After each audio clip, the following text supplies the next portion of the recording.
चलो चलो जल्दी चलो, प्रेमियों दौड़ के आओ, सत्संग का समय हो गया।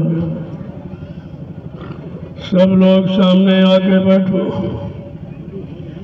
और सत्संग के एक वचन को बड़ी सावधानी के साथ सुनो। जब सत्संग वचनों को सुनोगे तब तुम्हारा मन कंट्रोल नियंत्रण में आएगा, फिर तुम्हारा मन अध्यात्म की कमाई में सहयोग करेगा। अगर सत्संग वचनों को नहीं सुनोगे, नहीं समझोगे, अपने जीवन में नहीं उतारोगे तो ये नाम की साधना आपसे नहीं हो सकती। ये नाम की साधना अन्य युगों की भांति ये कोई सांख्य योग, कर्म योग, मीमांसा योग नहीं, ये शब्द योग, शब्द सूरत योग। सूरत को शब्द से कैसे जोड़ा जाए, क्योंकि सूरत का आधार शब्द है, नाम। जब तक शब्द का आधार नहीं मिलेगा तब तक ये अपने घर नहीं जा सकते, क्योंकि शब्द डोर, नाम डोर पकड़कर सारी सूते रूहें जीवात्माएं मृत्यु मंडल पर उतारी गई। जब उतारी गई तो काल ने चालाकी होशियारी करके जीवात्मा की नाम डोर शब्द डोर को छीन लिया। जब इसको निराधार कर दिया, कोई आधार सहारा नहीं रहा, तब इसको कर्मों के जाल में फंसा दिया। तब से ये बराबर फंसी पड़ी। कलयुग में जब संत पधारे, उन्होंने जीवात्मा को निकालने का, घर पहुंचाने का आधार बनाया नाम योग, यानी नाम की कमाई। जैसे संसार में दाम की कमाई करते हो तो संसार का काम आपका हो जाता है, ऐसे अध्यात्म में जब नाम की कमाई करोगे तो जीवात्मा का काम हो जाएगा। ये दोनों काम अलग अलग कमाई पर निर्भर है।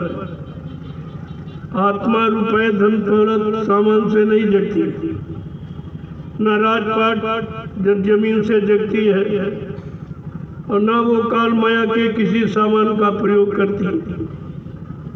रहती जरूर है लेकिन प्रयोग नहीं करती। क्यों? ये काल माया का सामान उसके प्रयोग का नहीं है।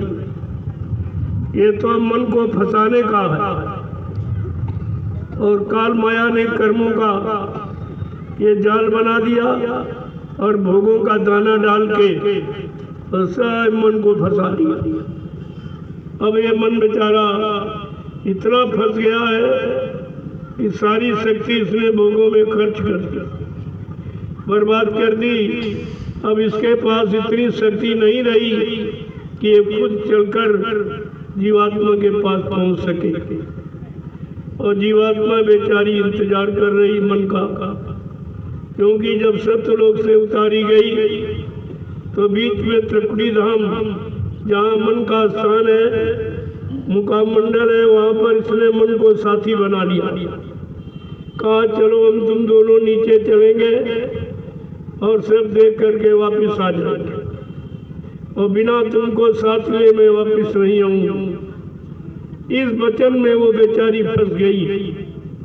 वादा तो कर लिया लेकिन समझ नहीं पाई कि हम जिससे वादा करते हैं ये भोगों का रसिया है। ये काल माया के भोगों के जाल में फंस करके ये वापस नहीं आ सकेगा, सारी शक्ति नष्ट कर देगा। अब वो बेचारी त्रिकुटी धाम में इंतजार कर रही मन का। ये दोनों आंखों का मध्य भाग, जहाँ पुरुष चंदन लगाता, महिलाएं मेहंदी लगाती, ये आत्मा का घाट है। आत्मा इसके नीचे कभी नहीं आती। उसी स्थान पर बैठकर अपने मित्र मन का इंतजार कर रही है, और मन इधर भोगों में इतना लिपायमान हो गया, सराबोर, कि मतलब अब इसका चलना बड़ा मुश्किल। इतना फंस गया। वो बेचारी इंतजार करती है। जब ये इधर फंस गया, उधर जीवात्मा इंतजार करती रह गई, वापिस घर नहीं पहुंचे। तब लाग दया कोमल चित संता, तब संतों के हृदय में दया उठी। उन्होंने अपना सत्यलोक मंडल छोड़कर मृत्युलोक में हम सब जीवात्माओं को लेने के लिए आ गए, घर पहुंचाने के लिए। क्योंकि जीवात्मा उन्हीं की, न जीवात्मा ब्रह्मा की, न विष्णु की, न शंकर की, न रामकृष्ण, न देवी देवताओं की। जीवात्मा सत्पुरुष की, उस मालिक की, अनामी महाप्रभु की। इसलिए चिंता अपने को अपने की चिंता होती, पड़ोसियों को कोई चिंता नहीं। ये सब पड़ोसी मंडल है कि ब्रह्मा ब्रह्मलोक में बैठे, विष्णु विष्णुलोक में बैठे, शिव जी शिवलोक में बैठे, राम साकेत लोक में बैठे, कृष्ण गोलोक में बैठे, देवी देवता देवलोक में बैठे। ये भी नहीं जा सकते सतलोक, इनकी भी जीवात्मा सतलोक नहीं पहुंच सकती, क्योंकि बीच के लोक से जीवात्मा को जाने का कोई अधिकार नहीं। अगर जीवात्मा अपने घर जाना चाहती है तो इसको मृत्युलोक मंडल में मानव शरीर धारण करना पड़ेगा। मानव शरीर के जानकार संत महात्माओं की तलाश करके अपने घर का रास्ता पूछ लेगी और नाम डोर सब डोर पकड़कर अपने घर को चढ़ जाएगी। ये तब जा सकती है ऐसे, ये पूजा पाठ से नहीं जाएगा। और तुमको यहाँ किसी ने रास्ता बताया नहीं, तुमको शरीर इंद्रियों वाले रास्ते बता दिए कि पूजा करो, पाठ करो, तीर्थ करो, व्रत करो, हवन जप जप, गंगा स्नान करो माने कर्म और धरो माने धर्म। जो धारण किया जाए, जीवन में उतारा जाए, उसको कहते हैं धर्म। यानी धर्म माने व्यवस्था, व्यवस्था का नाम धर्म है। बुरे कर्मों से व्यवस्था बिगड़ती है और अच्छे कर्मों से व्यवस्था पनपती है। चाहे शरीर की व्यवस्था हो, चाहे परिवार की हो, समाज देश दुनिया की। इसलिए व्यवस्थाएं बिगड़ जाएंगी, क्योंकि सब इंद्री शरीरों में फंस गए, उसका भी असली लाभ नहीं प्राप्त कर पाए। इनसे क्या लाभ लिया जाता? इनसे अपना काम निकाल करके सारी शक्ति को बचा के रखा जाता। तुमने क्या किया? काम तो निकाला, लेकिन जब काम की जरूरत नहीं तब भी आपने शक्ति को बर्बाद कर दिया। अरे भाई, एक बेटे की जरूरत, एक बच्चा पैदा कर लो, दो की जरूरत होगा अपनी प्रॉपर्टी के अनुसार। अब ये थोड़ी कि जब फसल नहीं लेनी तब भी बीज फैलाते हो। जो चतुर किसान है वो जब फसल उसको लेनी होती तभी खेत में बीज बोता, ऐसे नहीं बोता। और आपने ये भी नहीं समझ पाया कि एक कितना कीमती बीज है जो यहाँ कोई मशीन बना नहीं सकती। वैज्ञानिकों ने जितनी मशीनें बनाई, कोई मशीन ये वीर और रज को तैयार नहीं कर सकती। ये भगवान की बनाई मशीन है, ये मनुष्य की स्त्री। इसके अंदर ये तत्व और इसी तत्व से ये सृष्टि का संचालन होता है। तो आपने तो उसको चलो जरूरत के लिए तो प्रयोग करना ठीक, लेकिन अनावश्यक जो आपने इस तत्व को खराब किया, जिसके कारण बीमारियों ने आपको घेर लिया।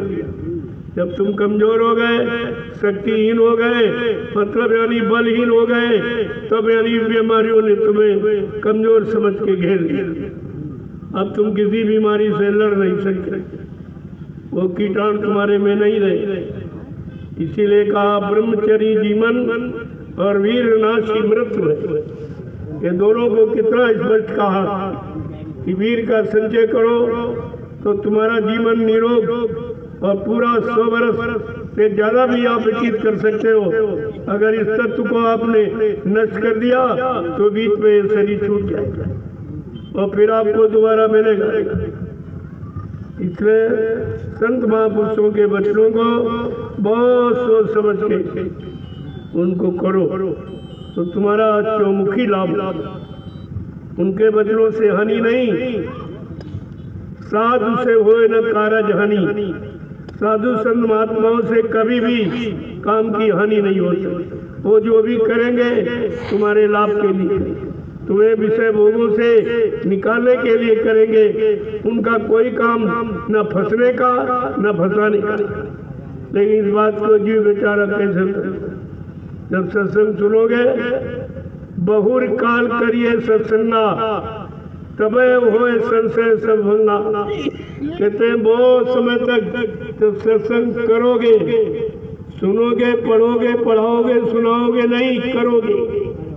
जब करोगे तो तुमको अनुभव होगा, एक्सपीरियंस होगा, वही अनुभव एक्सपीरियंस तुम्हारे जीवन में काम आएगा। लेकिन तुम करते तो हो नहीं, पढ़ते हो और सुनाते हो, गाते बजाते, ये सब समय बर्बाद करते, इससे कुछ होने वाला नहीं। ये गाने बजाने का, ये भाषणबाजी का, वक्ता प्रवक्ता बनने का ये विषय नहीं है। ये है करनी का विषय, संत मत करनी का विषय। और कौन सी करनी? करनी करो मार मंडालो, इंद्री भोग विसारो, इतना काम करो तुम अब की, फिर आगे की सतगुरु जानी। इतना शरीर इंद्रियों को जो आपने खराब किया, विषय भोगों में लगा के सारी शक्ति आपने नष्ट कर डाली, ये काम आपको करना पड़ेगा और आपसे कराया जाएगा। आगे सतगुरु आप की रक्षा हिफाजत के लिए, घर पहुंचाने के लिए बैठे, वो तो काम आपका करेंगे, लेकिन इतना काम शरीर इंद्रियों से आपको कराया जाएगा।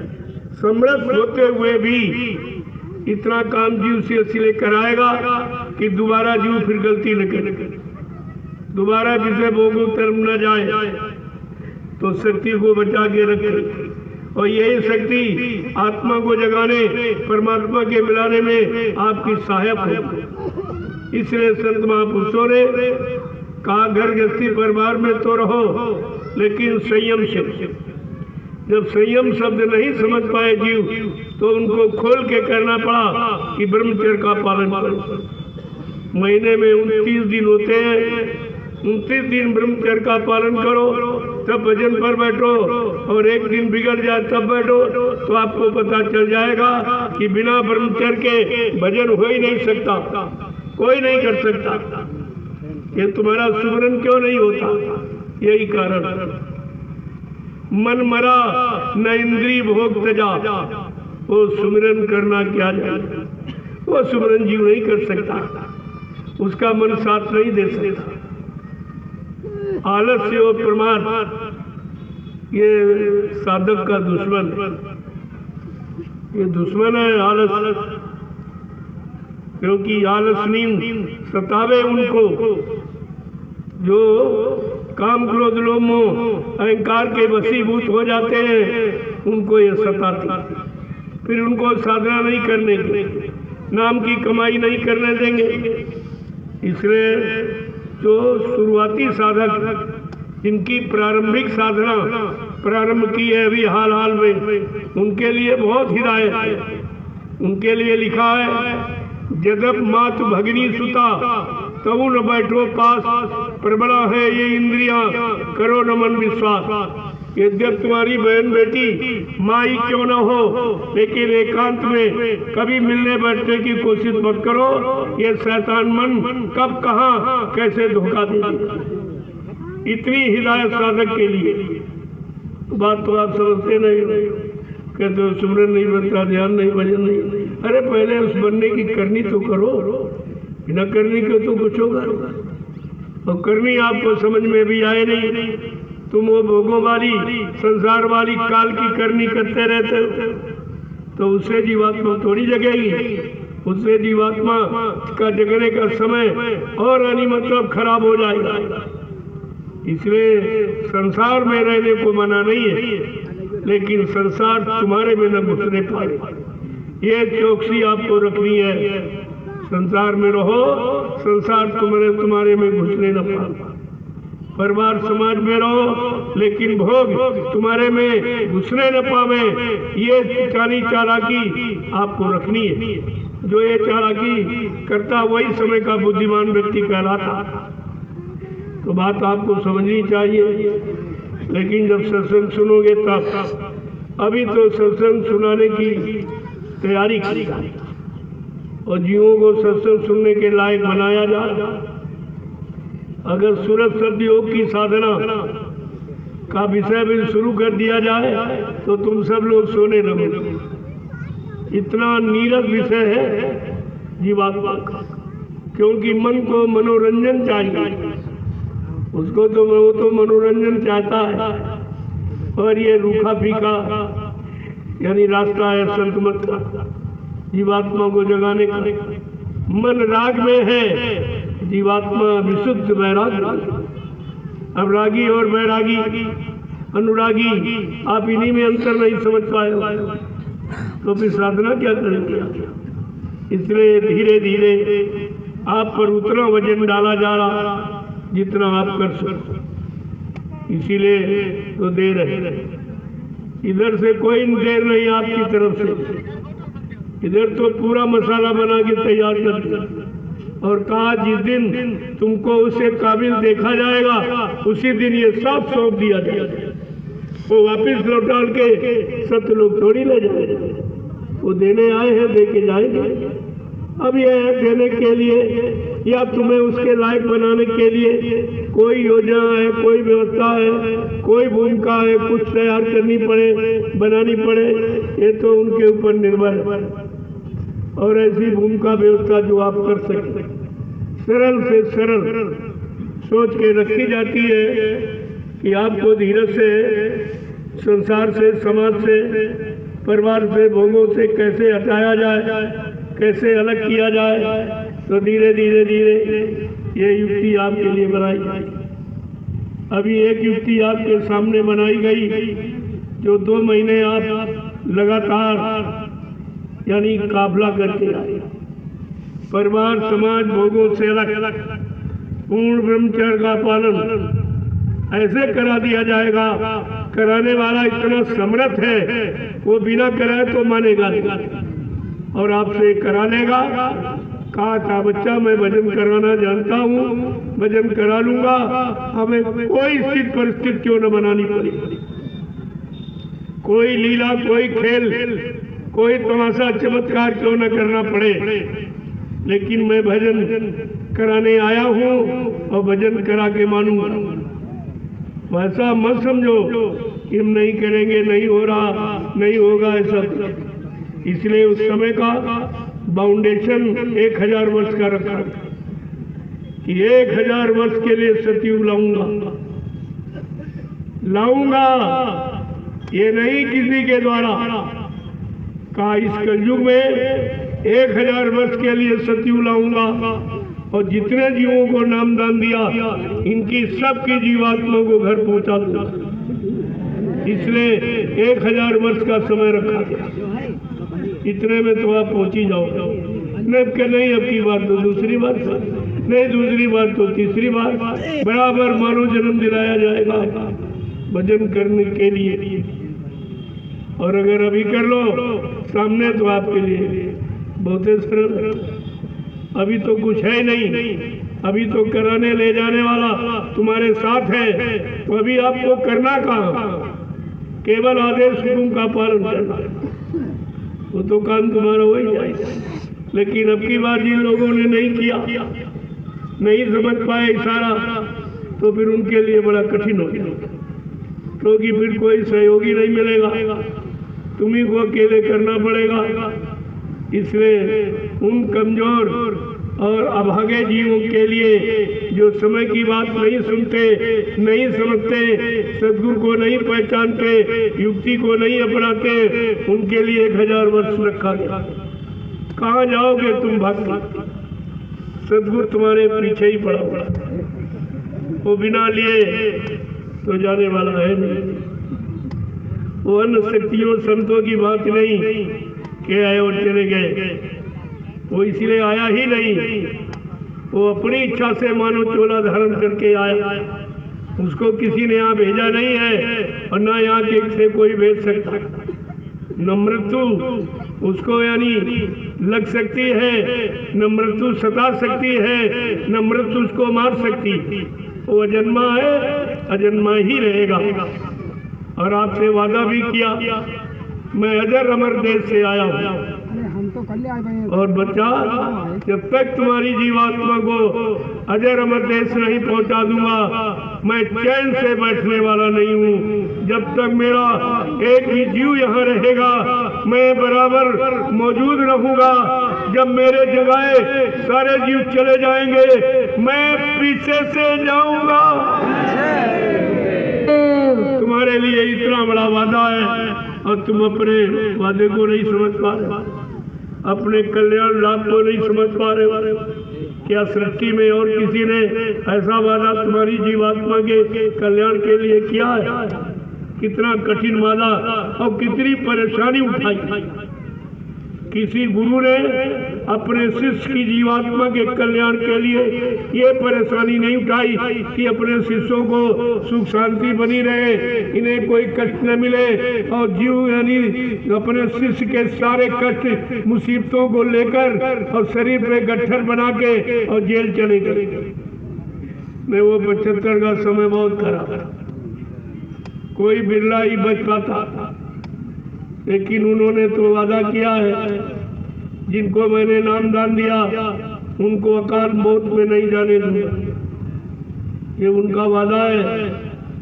इसलिए अपने वादे को निभाने के लिए स्वयं कष्ट मुसीबत को लेके जेल में चले गए, लेकिन अपने भक्तों पर, शिष्यों पर वो मुसीबत नहीं आने दी। और तुम उन्हीं को नहीं समझ पाए जिसने तुम्हारे लिए इतना बड़ा त्याग किया, इतना कष्ट मुसीबत यानी बर्दाश्त किया, और 21 महीने जेल में और बेड़ी हथकड़ी पहन कर जैसे छोटे गैस को रखा जाता। क्या किसी गुरु ने इतना कष्ट अपने शिष्यों के लिए झेला है? कुछ नहीं, तुम्हारी समझ कुछ भी नहीं समझ आया। और जो समय उन्होंने झेला, उस समय का तुमको लाभ, मुसीबत 21 महीने बेड़ी हथकड़ी पहन कर जेल में उन्होंने उठाई, और उसका लाभ आपको क्या दिया कि मुक्ति दिवस निर्धारित कर दिया, जो इस संसार में मुक्ति दिवस किसी ने नहीं रखा। ये सब पहचान है अनामी महाप्रभु की, तुम्हारे पास कोई पहचान नहीं। ये काम किसी ने किया या किसी के इतिहास में है कि उसने मुक्ति दिवस निर्धारित किया हो? यहाँ तो जन्म दिवस है और स्वतंत्रता दिवस है, गणतंत्र दिवस है, शिक्षक दिवस है, मृत्यु दिवस, ये तो मनाए गए, लेकिन मुक्ति दिवस किसी ने नहीं मनाया। वो भी अपने जीवों को इतना स्पष्ट है प्रमाण। मुक्ति दिवस, जिसने मुक्ति दिवस निर्धारित किया, वो कौन सा उनका दिन होगा, और जिस दिन सारे जीवों को मुक्ति प्रदान करा देंगे, इन सब जीवात्माओं को उनके घर पहुंचा देंगे। ये मुक्ति दिवस का ये मतलब है। लेकिन इस विश्व में यह दिवस किसी ने निर्धारित नहीं किया, फिर भी आप अपने गुरु को नहीं पहचान पाए। इतनी सर्वशक्तिमान जिसने मुक्ति दिवस निर्धारित कर दिया कि मुक्ति देकर जाऊंगा, जिनको नाम दान दिया है, बगैर मुक्ति प्रदान किए मैं यहाँ इनको छोड़ूंगा नहीं, इन सबको घर पहुंचाऊंगा। तुम्हारे लिए कितना बड़ा वादा है, और फिर भी तुम नहीं समझ पाए। अपने गुरु को बदनाम कर रहे हो, अपने गुरु को झूठ बोलने वाला, वादा खिलाफी करने वाला, दगेबाजी करने वाला सिद्ध कर रहे हो कि बाबा जी बिना बताए मर के चले गए। अरे कोई साधारण जो सांसारिक थोड़ी बहुत मतलबिल में ज्ञान जान लेता है, वो भी बता के जाता कि मैं फला दिन इस समय पर मरूंगा, शरीर छोड़ूंगा। वो महात्मा बता देते जो सांसारिक, वो भी बता के जाते। और समर्थ अनामी महाप्रभु बिना बताई चले गए। इतनी भी बुद्धि तुम्हारे पास नहीं। जो जीवात्माओं के कल्याण के लिए आया, जिसने मुक्ति दिवस निर्धारित किया है, क्या ये झूठा हो जाएगा? इतना तो विचार आपको करना चाहिए, लेकिन कोई विचार नहीं। प्रेमियों, आज है महाशिवरात्रि, शिव की रात्रि। क्या एक ही रात उनकी, बाकी तुम्हारी साथ? ऐसा नहीं, एक रात उनकी और 364 रातें तुम्हारी, तो तुमसे बहुत छोटा होगा। उसका मतलब ये नहीं है, ये आध्यात्मिक अर्थ है। जो यहाँ दुनियादार भौतिकवादी कुछ नहीं जानते, केवल खाना पीना एक त्योहार उनका और कुछ नहीं। त्योहार रस्म रिवाज की महिमा, ये तो महात्माओं ने बनाए त्योहार। किसी विज्ञान ने वैज्ञानिक ने आज तक कोई त्योहार नहीं बनाया, और महात्माओं ने जो बना दिया और उसको ही मिटा भी नहीं पाए, हटा भी नहीं पाए, सब मना रहे उनके त्योहार। लेकिन केवल उनका मनाना खाना पीना, ये त्योहार का मतलब। हाँ, खाने पीने से संबंध है। त्योहार का मतलब 3 आहार, मनुष्य के 3 आहार हैं, सतोगुणी, रजोगुणी और तमोगुणी। जब सतोगुणी आहार करोगे, तुम्हारे अंदर सत्य विचार, सच्ची भावना, सच्चे कर्म, ये सब तुम्हारा। और अगर तमोगुणी आहार करोगे तो मारकाट करोगे, हिंसा करोगे, चोरी डकैती, कत्ल बलात्कार, सब बुरे पाप में काम करोगे। रजोगुणी आहार करोगे तो भोगी बन जाओगे, शरीर रोगी हो जाएगा, मानव जीवन 100 साल के पहले ही खत्म हो जाएगा। ये तीनों आहार के बारे में जानकारी महात्माओं से लेनी चाहिए कि कौन सा आहार हमारे लाभ के लिए होगा और कौन आहार हमारे हानि का। लेकिन किसी ने आज तक उनसे पूछा। पहले महात्मा घर गृहस्थी परिवार में आते जाते रहते, हर गांव में, यानी गांव के बाहर एक महात्मा ग्राम वाले रखते थे।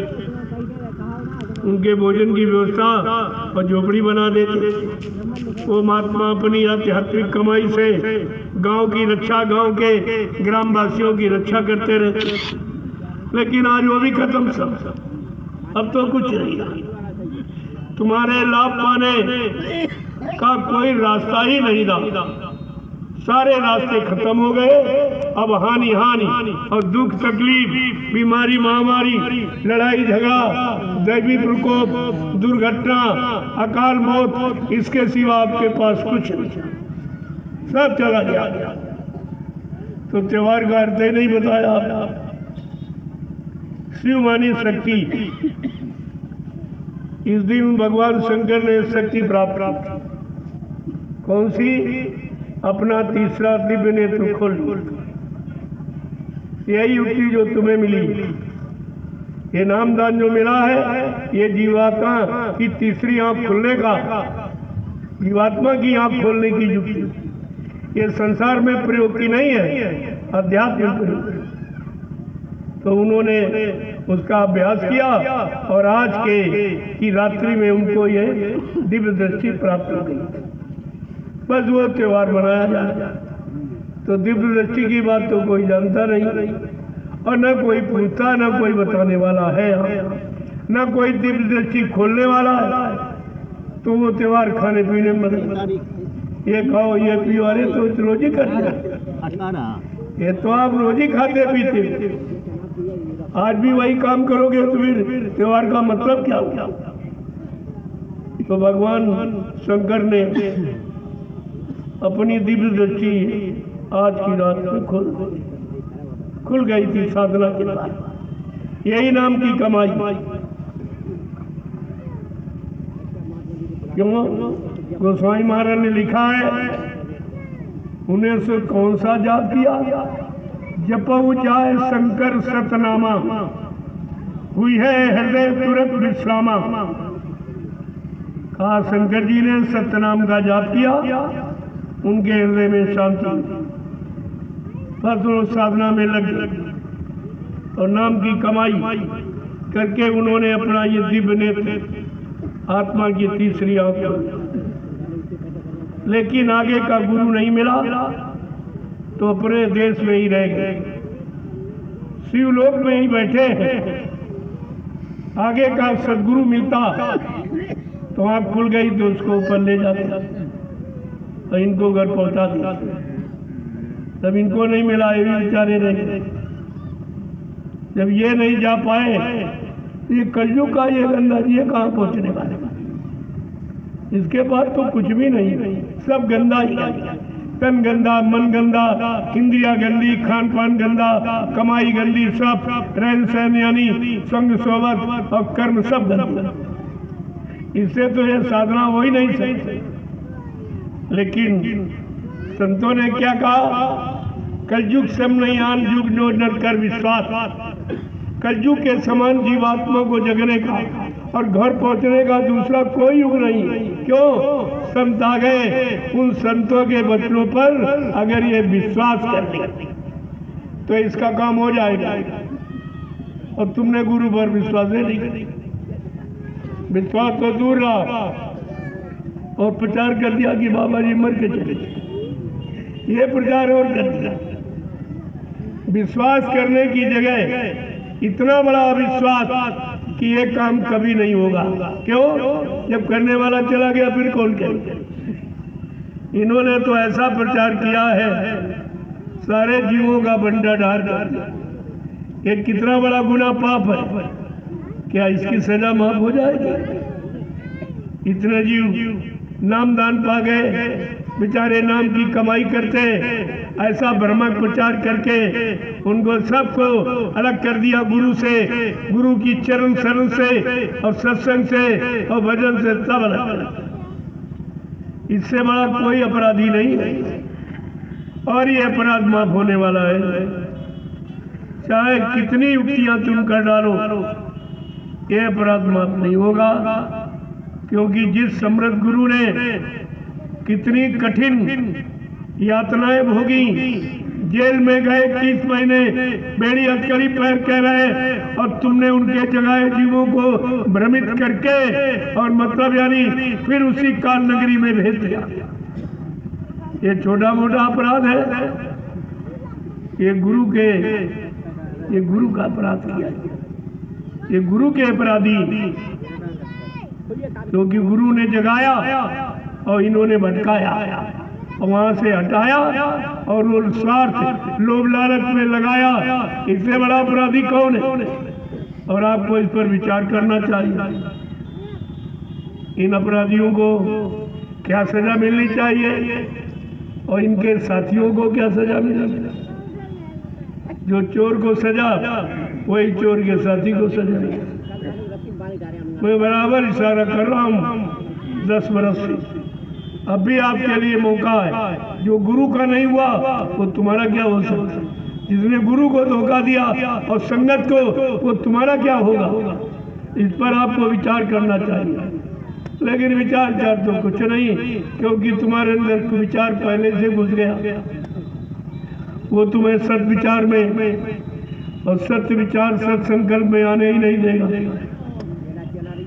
तो आज है महाशिवरात्रि पर्व, सारे हिंदुस्तान में मनाया जाता है। लेकिन मनाने का मतलब राजी करना। मनाना किसको मनाना? सब्जी पूरी को थोड़ी बनाना। मनाने का अर्थ नहीं है, बताओ जान पाए कि हम किसको मनाएं? जो हमारा काम करते, जो हमारी बिगड़ी व्यवस्था ठीक करते, हमारी जीवात्मा का उद्धार करते, कल्याण करते, उसको मनाएं। तो उसको मनाना तो जानते नहीं। क्यों? गुर नहीं भूखा तेरे धन का, उन पर धन है नाम रतन का। गुर तेरा उपकार करावे, भूखे प्यासे को दे। वो धन के भूखे नहीं, तुम्हारे सामान सम्मान के भूखे नहीं। क्यों? गंदा, तुम्हारा शरीर भी गंदा, फिर भी तुम्हें छूते हैं। और तुम्हारा धन भी गंदा, फिर भी स्वीकार करते हैं कि चलो अच्छी जगह लगा दिया जाए, इसके कुछ पाप कर्म हल्के हो जाए। फिर भी आपका काम किया, क्योंकि गंदगी कोई स्वीकार नहीं करेगा। वो तुम्हारी सब गंदगी स्वीकार करते। किसी तरह तुम सच्चे अच्छे बन जाओ। अगर वो अपने में आ जाए तो कोई जीव ठहरेगा नहीं। अगर अपने संत विचार में आ जाए तो यहाँ कोई भी जीव रुकने वाला नहीं। इतनी बड़ी भीड़ देख रहे हो आप, एक भी व्यक्ति आने रुकेगा, सब। लेकिन वो कभी अपने में नहीं आएगा। इतने सीधे साधे सरल स्वभाव में रहते, उनको कोई पहचान नहीं। बिल्कुल अनजान, जैसे कुछ नहीं जानता, इस तरह से।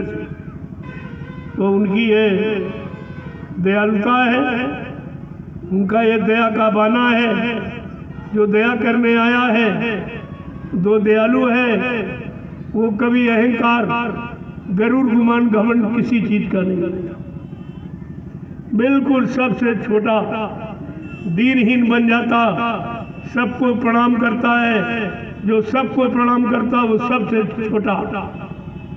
इतनी छोटी बात नहीं आपके समझ में आई, तो फिर तुम रहस्यमयी ये गूढ़ संदेश सब कैसे सुनो, कैसे समझो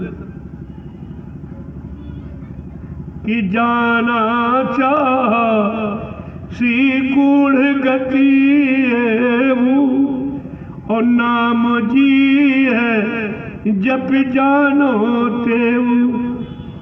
आत्मा परमात्मा के गूढ़ राज रहस्य अगर जानना चाहते हो तो नाम की महिमा समझनी पड़ेगी। बिना नाम के काम नहीं होगा। और कौन सा नाम? जो समय का नाम।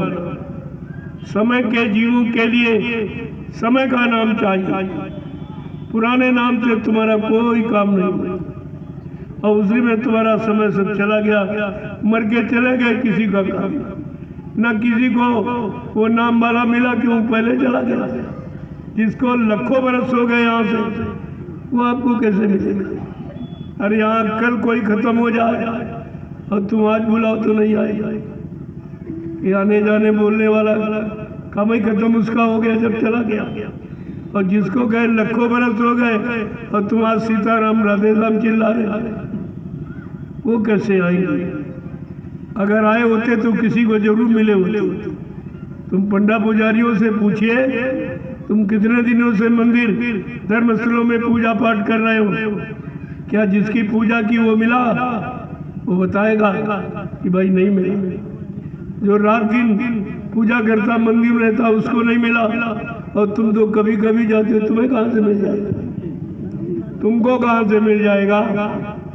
मुल्ला मौलवियों से पूछो कि मस्जिद में अल्लाह मचाने से अल्लाह मिला, किसी को मिला वो बता दे।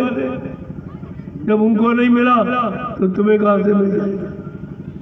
इसी तरह पादरियों से पूछो कि गिरजाघर में गाट गाट चिल्लाते रहे, वो गाट मिला, कितनी प्रेयर सुनाई लेकिन गाट नहीं मिला, क्योंकि वहाँ रहता नहीं, वहाँ कभी आया नहीं है। और जहाँ है वहाँ तुम कभी जाओगे नहीं, वो बात तुम पूछोगे नहीं। बात तो असली है, एक तो जानते नहीं, सही सच्ची अच्छी बात को तो मानते नहीं। ये बीमारी तुम्हारे में दो और बढ़ गई। एक तो सत्य तुम जानते ही नहीं, और सही अच्छी नेक वाली बात बताई जाए तो आप मानते नहीं। इन बीमारियों ने आपको घेर लिया है, इसीलिए आप शंका के मरीज बन गए। महापुरुषों में भी शंका देखते, जो शंका का निवारण करने आए, शंका मिटाने आए, शंका का समाधान करने आए, उन्हीं में शंका कर रहे हैं, तो तुम्हारा भला कैसे होगा? इसलिए इस पर आपको विचार करना चाहिए कि आज की ये शिवरात्रि है, इसको क्यों मनाई गई, शिवरात्रि पर्व क्यों रखा गया, इस पर्व का मतलब क्या है?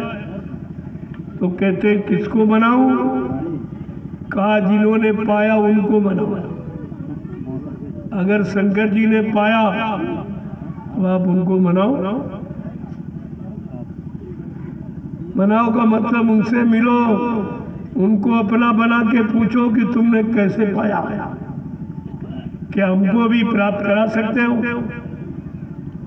मनाने का मतलब ही उनका सम्मान, और उनसे पूछो कि आपने ये कैसे पाया, आपने अपनी जीवात्मा की दिव्य दृष्टि कैसे जागी, क्या हमको जगाना बता सकते हो या हमारी जगा सकते हो? तो तुमको मनाना भी नहीं। मनाते कहते हो जो दिव्य दृष्टि है वो गांजा भांग करेगा, यानी कितना उसको बदनाम किया जाए, कहते गांजा पीते थे, चरस पीते थे, अफीम, यानी जितनी गंदगी और सब उनको खिलाने उन्होंने खाई। क्या गंदगी खाने से दिव्य दृष्टि और जग जाती? क्या जीवात्मा की तीसरी आंख जग जाती? इतना भी तो होश नहीं है, सब बदनाम करने में जुटे पड़े। यही मनाने का तरीका है कि नाराज करने का तरीका। जब किसी को बदनाम करोगे इस तरीके से, शराबी कबाबी नशेड़ी बताओगे तो वो खुश होगा कि नाराज होगा, तो तुम्हारा विनाश कर दिया। उसके पास त्रिशूल है, वो विनाश। वैसे त्रिशूल का ये मतलब नहीं है, वो 3 शूल माने कष्ट, तीनों को मिटा दिया। मनसा वाचा कर्मणा, ये तीनों तरह के पापों को वो नष्ट कर सकता, वो ऐसा शिव है, ऐसी वो शक्ति, शिव माने शक्ति। लेकिन ये 2 बात किसी ने आपको बताई नहीं, वो बेचारे खुद ही नहीं जानते। कहते शंकर जी नशा पीते थे, तो ये नशा पीने वाले सब शंकर ही हो गए, फिर शाकाहारी का प्रचार करने क्या लिया? तो अच्छा हो रहा, सब शंकर भगवान बन रहे हैं। मतलब किस तरीके से अर्थ का अनर्थ और किस तरीके से उन महापुरुषों को बदनाम करना अपने भोजन खाने के लिए। जैसे मुसलमानों ने बदनाम कर दिया फकीरों को, अपनी स्वाद के लिए कितने जीवों को मार डाला, काट डाला और उनका मुर्दा मांस खा लिया। ये कौन सी शिक्षा, कौन सी तालीम, कौन सा मजहब, कौन सा वसूल है ये? उन्हें भी कुछ नहीं मालूम। तो यार सच्ची अच्छी बात बिना संत महात्मा फकीरों के कोई बता ही नहीं सकता। एक कर्मों का रहस्य किसी को नहीं मालूम। तो आज की तिथि जिनकी है उनको आप कैसे मनाओगे? तो जरा सुन लीजिए, आपकी भी समझ में आ जाए। भाई हम सब लोग उनके मन उनको मनाएं और उनको मना करके हम सब लोग अपना काम बनाएं। क्या कह रहे हैं? जरा 2 वचन सुन लीजिए।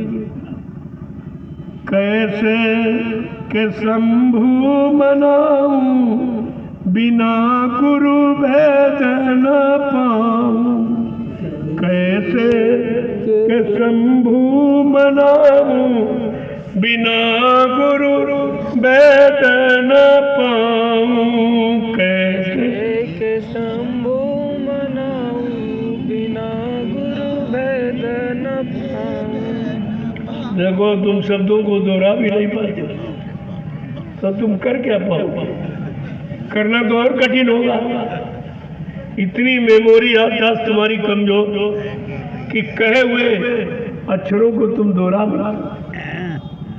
अपनी कमजोरी देखिए जरा कि कैसे के शंभु मनाऊं बिना गुरु भेद न पाऊं, कैसे को शंभु मनाऊं बिना भेद गुरु को न पाऊं। वो क्या कह रहे हैं कि शंशु जी को कैसे मनाऊं? स्वयंभू जो स्वयं जन्मा स्वयं आता है, शंभू का ये आता है, जो स्वयं आता है उसको बिना गुरु के, उस सदगुरु को बिना गुरु के पहचाना नहीं जा सकता। कहा उनको कैसे मनाया जाए? बिना गुरु के उनको मनाने का भेद, तरीका, युक्ति भी हमें आपको नहीं मालूम। आगे क्या कह रहे हैं? युग युगान से भर मत डोलू, युग युगान से भर मत डोलू, युग युगान से भर मत डोलू, युग युगान से भर मत डोलू। ये दुख के ही को सुनाऊं बिना गुरु भेद न पाऊं, ये दुख के को सुनाऊं बिना गुरु भेद न पाऊं, ये कही को सुनाऊं, बिना गुरु वेद न पाऊं। ये दुख कही को सुनाऊं, बिना गुरु भेद न पाऊं। कैसे के शंभु मनाऊं, बिना गुरु वेद न पाऊं। कैसे के शंभु मनाऊं, बिना गुरु भेद न पाऊं। अब जीवात्मा श्री राज कह रही है, बहुत युगों से भटक रही हूँ, किसी ने रास्ता नहीं बताया। और क्या कहते, तो मैं अपने ये भरमने वाला, ये 4,84,00,000 नरकों की योनियों में भरने वाला ये दुख किसको सुनाऊं? बिना गुरु के तो ना वो भेद कोई जानता है और न कोई बता पाएगा, और ना ये दुख कोई दूर कर पाएगा। आगे क्या कह रहे हैं कि योगिया बिना कौन योग सिखाए। योगिया बिना कौन योग सिखाए। योगिया बिना कौन योग सिखाए। योगिया बिना कौन योग सिखाए। योगिया पर कैसे मैं जाऊं, योगिया पर कैसे मैं जाऊं, बिना गुरु वेद न पाऊं। योगिया पे कैसे मैं जाऊं, बिना गुरु भेद न पाऊं। देखो कहते हैं अगर योगी का साथ करोगे तो एक के गुण आएंगे, भोगी का साथ करोगे भोग के कीटाणु आएंगे, और रोगी का साथ करोगे तो रोग के कीटाणु ग्रसित करेगा। कहते तुमको नाम योग की साधना करने वाला कोई सिद्ध योगी चाहिए। क्या कह रहे हैं? अब उस सिद्ध योगी को बिना गुरु के कौन पहचान बताएगा? क्यों ये सब भोगी संसार, रोगी संसार, तो रोगी और भोगी योगी की पहचान कैसे बताएंगे और योगी से कैसे मिलाएंगे? ये भी काम बगैर सदगुरु के कोई नहीं कर सकता। आगे क्या कह रहे हैं कि मथुरा जगन्नाथ रामेश्वरम में। मथुरा जगन्नाथ रामेश्वरम में। मथुरा जगन्नाथ रामेश्वरम में। मथुरा जगन्नाथ रामेश्वरम में। भटकी भटकी बहुआऊं, बिना गुरु वेद न पाऊं। भटक भटक बहुआऊं, बिना गुरु भेद न पाऊं। भटकी भटकी बहुआऊं, बिना गुरु वेद न पाऊं। भटक भटक बहुआऊं, बिना गुरु भेद न पाऊं। कैसे के शंभु मनाऊं, बिना गुरु वेद न पाऊं। कैसे के शंभु मनाऊं, बिना गुरु भेद न पाऊं। आज जितने तीर्थ मूर्त यानी जड़ स्थान, जड़ स्थान में भरमाया चेतन पानी, उल्टी शिक्षा आपको दी। चेतन को खुजवाया कहाँ? जड़ में। कहा मथुरा जाओ, द्वारका जाओ, काशी जाओ, जगन्नाथ रामेश्वरम, ये सब जड़ स्थान है। यहाँ चेतन न कभी आया, न है, न आगे कभी आएगा, तब फिर मिलेगा तुमको। कहा बहुत भटकाया लोगों ने, इतनी भटक पैदा कर दी, अब उसी भटक में आज बेचारे फंसे पड़े। कभी घूम के देखते भी नहीं कि मैं वहाँ गया, कोई मिला नहीं, किसी ने हमारी भेंट स्वीकार की नहीं, हमारा सामान किसी ने लिया नहीं, किसी ने आशीर्वाद वरदान दिया नहीं। फिर तुम करने क्या गए हो?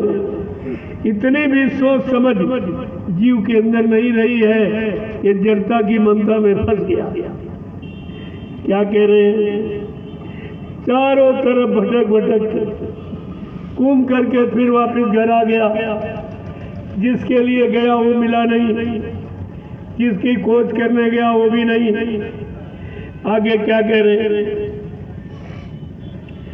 कि काशी बास किया के अधिक दिन, काशी बास किया के अधिक दिन, काशी बास किया था बहु दिन, काशी बास किया था बहु दिन, शिव दर्शन नहीं पाऊं, शिव दर्शन नहीं पाऊं, बिना गुरु वेद न पाऊं, शिव दर्शन नहीं पाऊं, बिना गुरु भेद न पाऊं, कैसे कसंभू मनाऊं, बिना गुरु वेद न पाऊं, कैसे के शंभु मनाऊं, बिना गुरु भेद न पाऊं। लोगों ने कहा काशी जाओ, वहां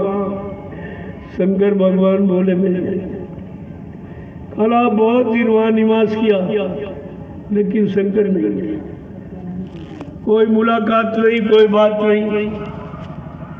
अब किसी ने ये भी नहीं बताया कि हमको मिला कि नहीं। यानी जग अंधा पुरी अंधा, ताते मच गई अधा धुंधा, ये सारा जग अंधा ही अंधा। किसके बिना? शब्द बिना सारा जग अंधा। कहा जो असली चीज है शब्द, आवाज जिसको ब्रह्मवाणी, आकाशवाणी, ईश्वर वाणी, अनहद वाणी कहते हैं, वो मुसलमान फकीरों ने कलमा और आयत कहा वो तो कहीं मिली नहीं। आवाज ये भी नहीं मिला कहीं।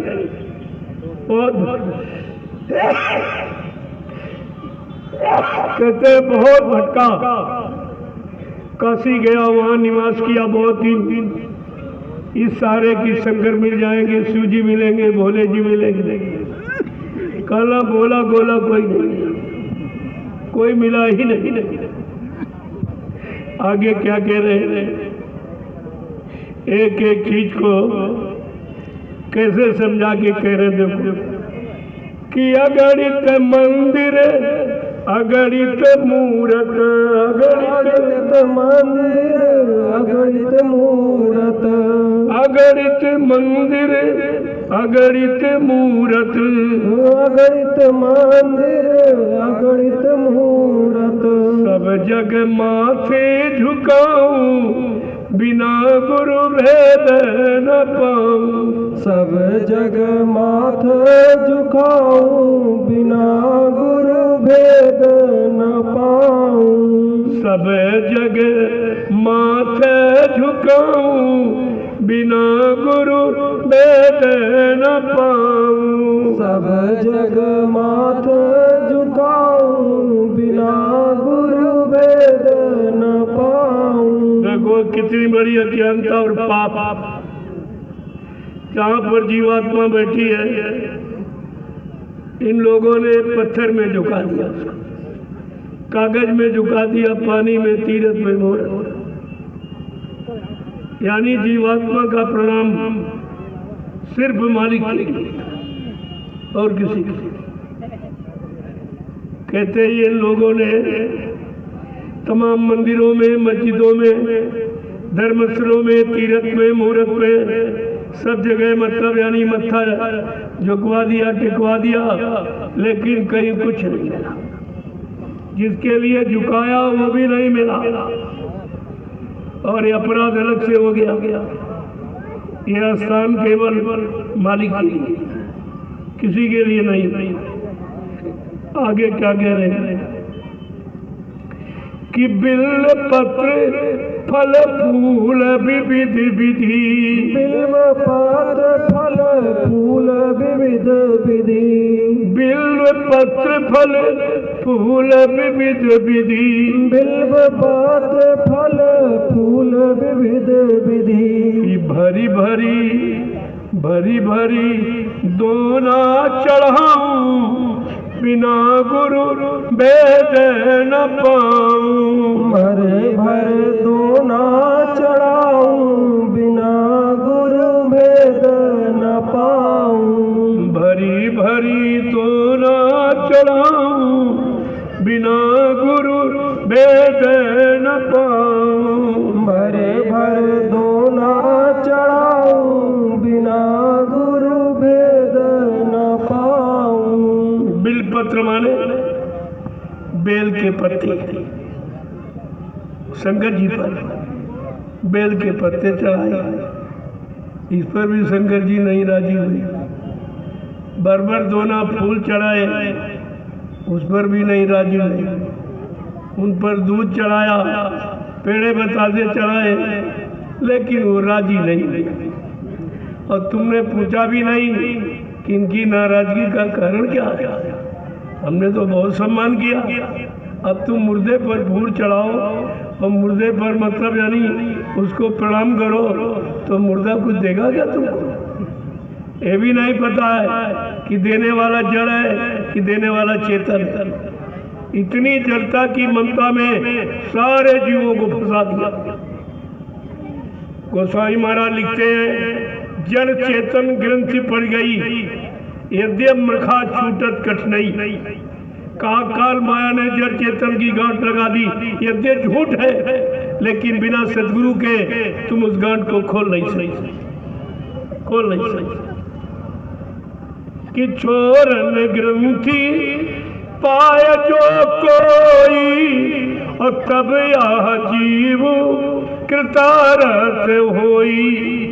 ये जड़ चेतन खुलने की गांठ किसी सदगुरु की दया तुम्हारे पर हो गई और उसने युक्ति दे दी, और न जब युक्ति पा गए, जब खोलने का प्रयास करोगे तो काल फिर तुम्हारे यानी इसमें दखलंदाजी करेगा, इसमें आपको खोलने नहीं देगा। उसको मालूम है कि गांठ खुल जाएगी तो फिर से उड़ जाएगी, ये जीवात्मा घर चली जाएगी, हमारे अधिकार से बाहर हो जाएगी। फिर मेरा अधिकार शासन किस पर है? तो जब तुम खोलने की तैयारी करोगे तो काली एक बार अटकले बाधाएं डालेगा। क्या? कि चोरन ग्रंथि जान खगराया, और विघ्न अनेक करे तब माया। अगर गांठ खोलने की युक्ति किसी संत महापुरुषों की दया से मिल भी गई तो एक काल और माया ये बाधा डालेगी, ये खोलने नहीं देगी। काल ने माया को हुक्म दिया कि कोई ये गांठ खोलने न पावे, न सब उड़ जाएगी जीवात्मा, सब जीवात्माएं मेरे घेरे से निकल जाएंगी, घर मेरा राज्य वीरान हो जाएगा। तो उसने माया ने अपनी सहेलियों को, सिद्धियों को, रिद्धियां सिद्धियां उसकी सहेली है, सहेली को आदेश दिया कि जाओ इसको सदगुरु के वचन सुनने मत देना, सत्संग में आए तो फौरन नींद भेज दिया। नींद को तंद्रा निद्रा उंघाई जमुआई, इसमें इसको डाल देना, ये बच्चों को सुन न पाए, अगर सुन लेगा तो ये निकल जाएगा। तो सुनने मत देना, नाम की कमाई करने मत देना, परमार्थी सेवा में लगने मत देना, कोई भी अच्छा काम करने मत देना, संत मत का, नहीं तो सारी जीवात्माएं हमारे देश से निकल जाएंगी, मेरा देश वीरान हो जाएगा, मैं किस पर राज करूंगा। बहुत चिंता है, इसलिए सतर्क रहने की जरूरत है प्रेमियों, संत मत के प्रेमियों को, साधकों को बहुत सतर्कता से रहना चाहिए। कि रिद्धि सिद्धि बहु प्रेर भाई, अबूत लोभ दिखावन आई। कि कल बल छल कर जाय समीपा, अंचल बात बुझावे दीपा। ये माया ने अपनी सहेलियों को, सिद्धियों को आदेश दिया कि जाओ, इसको सत्संग वचन सुनने मत देना, नींद को, तंद्रा को, निद्रा, उंघाई जमुआई, ये सब भेज देना, इसी में फंस के रह जा, सुन न पाओ। अब तुम्हारे साथ पीछे कितने पड़े, तुम कैसे निकल पाओगे? इतने तो ये सिद्धियां, काल और माया अलग, और 5 शत्रु और लगा दिए, काम, क्रोध, लोभ, मोह, अहंकार, उनका पहरा लगा दिया तुम्हारे चारों तरफ। अब तुम कैसे निकल सकते हो? बगैर सद्गुरु की दया के कोई जीव नहीं निकल सकता। क्यों? अगर काल डरता है तो सद्गुरु से डरता है। काल भी डरता है, ब्रह्म भी डरता है, पार ब्रह्म भी डरता, महाकाल भी डरता। ये दयाल को देख के थर-थर कांपते हैं। इसलिए आज कलयुग का जीव कैसे जाएगा? उनकी दया कृपा से जाएगा, अपनी युक्ति से नहीं, उनकी दया कृपा से। कितनी बड़ी बात कहते। कहा फिर कौन जीव बच पाएगा जब इतने सब पीछे पड़े हैं? काल माया ने कर्मों का जाल बना दिया, उसमें फंसा दिया। फिर माया को हुक्म दिया काल ने, और माया अपनी सहेलियों को भेजी, तुम इनको सत्संग सुनने मत देना, ये मतलब यानी सेवा मत करने देना, सुमरन ध्यान भजन में लगने मत देना, नींद और तंद्रा निभाई जमुआई को भेज देना, ये सब। और ऊपर से काम, क्रोध, लोभ, मोह, अहंकार, ये 5 शत्रुओं का पहरा लगा दिया। अब तो कोई जीव निकल ही नहीं सकता। इन 5 में से तुम किसी को परास्त नहीं कर सकते। काम तुमको परास्त कर रहा, क्रोध तुमको परास्त करता, लोभ, मोह, अहंकार तुमको परास्त करता, तुम 5 में से किसी को परास्त नहीं कर सकते बिना सद्गुरु की दया के। जा पर दया भई सद्गुरु की, वही हुए निहाल, और बाकी फंसे काल के जाल। वो तो बच गए, बाकी सब काल के हवाले हुए। कहा कौन बचेगा? गोस्वामी महाराज ये भी कहते कि होए बुद्धि जो परम सयानी, और चित्त तब, देखिए कैसे कहते कि होए बुद्धि जो परम सयानी, और तीन तब चितवे न नहीं तजानी। अगर सद्गुरु के वचनों को सुनकर बुद्धि में सियानापन, निरख परख पहचान की शक्ति ताकत आ गई, तो वो उनकी तरफ देखेगी, न सिद्धियों की तरफ, न काम करो लोभ मोह की तरफ, न काल माया की तरफ, वो तो देखेगी नहीं। उसे मालूम है ये सब फंसाने वाले, ये रोकने वाले, बहकाने भरमाने वाले। वो जीवात्मा निकल सकेगी जो अपने आप को सद्गुरु के हवाले करे। आत्मसमर्पण, कंप्लीट सरेंडर जिसे कहते हैं। जब आप अपने आप को समर्पित कर दोगे, फिर तुम्हारा कोई बाल बांका नहीं कर सकता है। उसको भी काम, क्रोध, लोभ में छोड़ भरे मैदान, ये शत्रु भी मैदान छोड़ के भाग जाएंगे अगर आपने अपने आप को पूर्णतया सद्गुरु के हवाले कर दिया। कितनी बड़ी चीज है। तो क्या कह रहे अब? और ये क्या कह रहे हैं कि हमने बिल पत्र चढ़ाए, फूल के दोनों बरबर चढ़ाए, दूध चढ़ाया पेड़े बतासे, अगरबत्ती, लेकिन शंभू जागे। वो नहीं बोले, नहीं माने। मैं मना के हार गई, मैं तो मना के हार गई। और ये नहीं समझ पा रही कि हमने तो पत्थर को जगाया बुलाया, भला पत्थर कैसे मान जाएगा? पत्थर के कोई कान हाथ तो है नहीं, सुन लेगा तुम्हारी फरियाद। कागज कैलेंडर में भी कान हाथ नहीं, वो भी तुम्हारी फरियाद नहीं सुन सकते, तुम्हारी मुसीबत नहीं दूर कर सकते, तुम्हारी प्रार्थना नहीं सुन सकते, और ना पानी सुन सकता। तुम्हारा तीनों में विश्वास है, कागज, पत्थर, पानी। इसके अलावा तुम्हें कहीं बताया ही नहीं गया। आगे क्या समझा के कह रहे हैं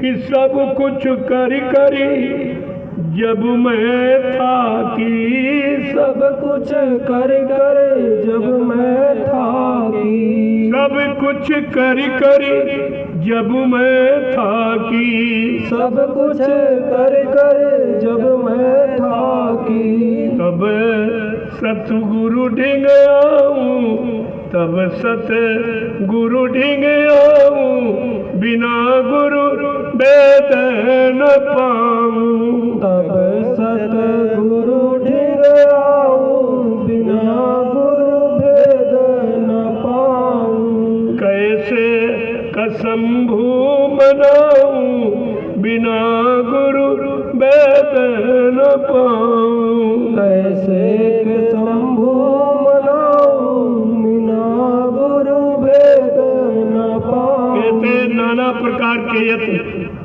पूजा पाठ तीर्थ व्रत दान हवन जप यज्ञ गंगा स्नान ये सब कर मैं थक गया और कहीं कोई नहीं मिला।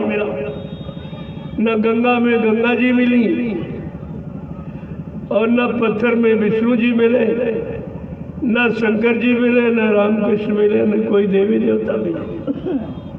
ये तो मैं करके थक गई, हार गई। तब मैं सतगुरु की शरण में आई। आगे क्या कह रहे हैं